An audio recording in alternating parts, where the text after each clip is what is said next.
Hey everyone, Scott here, and I'm back, and I have a pocket New Testament with Psalms to check out. And we see here it's marked Evangelical United Brethren, and on the front, Evangelical United Brethren Youth Fellowship. And some of you may know, some will not, that is a denomination that is no longer around. They joined with the Methodist Church in 1968 to form the United Methodist Church. That's where the United comes from in that name.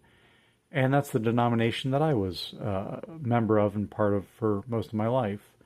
Although coming from a church that was on the Methodist side, Methodist tradition.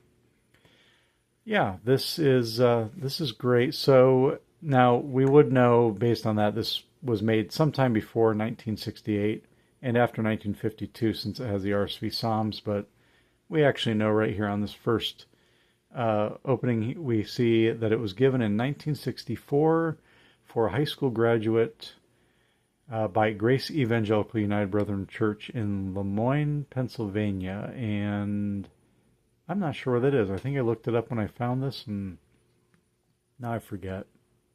Anyways, somewhere here in, I think it was somewhere here in eastern Pennsylvania. First page here we have, this certifies that member name is ascribed to the purpose of the youth fellowship, so this has not been filled out. We have purpose and information about the youth fellowship group. I'll let you read that if you want to pause it. And there's a place to sign that, which, again, this one is not signed. And then we get into the actual biblical text. We have a little separation here, although it's holding together. And this is, of course, this is, like I said, the RSV New Testament. And this is the original release of the RSV New Testament, which came out in 1946. It was revised sometime in the 70s. I don't remember what year exactly. It's Thomas Nelson and Sons, and printed in the United States. We have the preface to the RSV. And then after that, we get into the actual text. Well, we have the books, then the actual text. So here we see the Gospel according to Matthew. It is a single column. It's a pretty decent font size, quite good for the size of this book. We see if we get into right here, we go to chapter 5. Obviously, it's a black letter text. We would see a lot of red here on these pages if it was red letter. I forgot to do a size comparison. I was going to before I got into it, but here it is next to a Gideon. A lot of people are familiar with Gideon Bibles, which also has the Proverbs, similar size.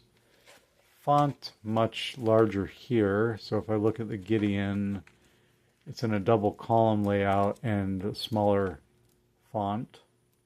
So this is a much nicer reading experience, at least in the New Testament. We'll get to the Psalms here in a little bit. Before we do, one thing I wanted to show, this is just an interesting aspect of the RSV, of the first release of the RSV.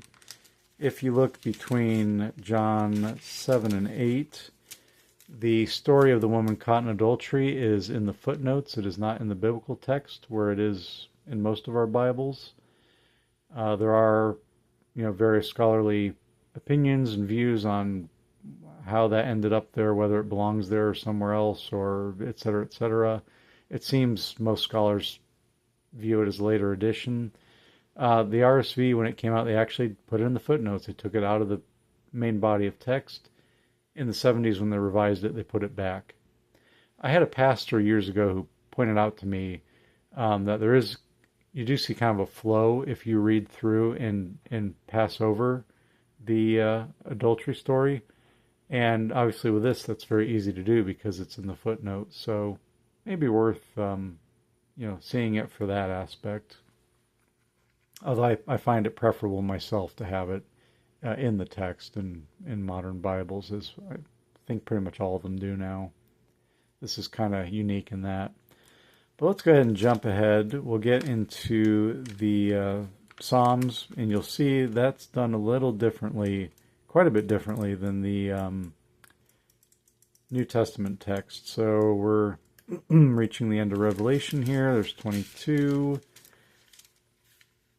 And we have the Psalms, RSV, 1952, Thomas Nelson, of course. And we have a double column layout, and we have, wow, that is a tiny font. Here's an old wheat penny. And yeah, that is small. Maybe I'll include a photo there too so you can see it better, but it's not unreadable. I mean, it is printed really well. It's very sharp, very bold, and bleed through is not too bad. I mean, the whole thing is printed really well. I really like it a lot. But that is a tiny font. That is smaller than the font used in the Gideon. So here's the Gideon again, noticeably smaller. So I don't think it's unusable, but I would. This is something I'm looking at using more for the New Testament text than to read the Psalms, because that is small.